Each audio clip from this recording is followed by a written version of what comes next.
Meni su isto u principu, kad se pomislim Šabić, uvijek to nešto vezano uz onak smijeh do suza i onak najveći smijehovi su naravno bili uz njega vezani, ali pokušavao sam se sjetiti neke priče gdje bi kao baš imao genijalnu anegdotu gdje će biti neki smijeh takav, ali se nisam sjetio ničega na kraju.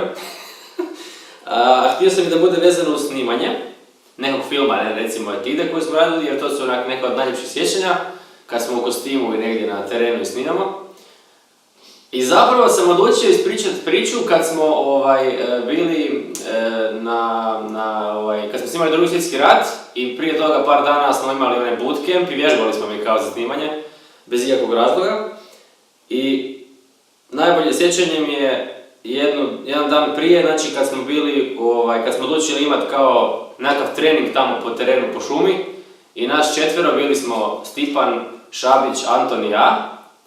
I bilo je, već je sunce zašlo lagano i taman se sve mračilo i bilo je kao taj neki taman prije noći, ne.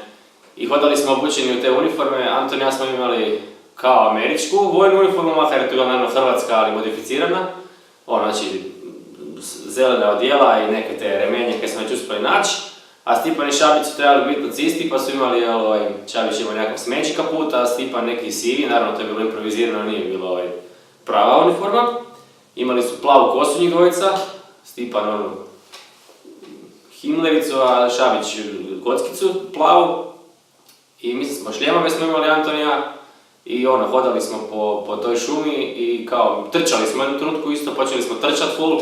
Šabić je malo zaostajao za nama, ali je izdržao naravno cijeli trening. Anton je bio šef, on je vodio i derao se na sve nas i tak dalje kao, ne.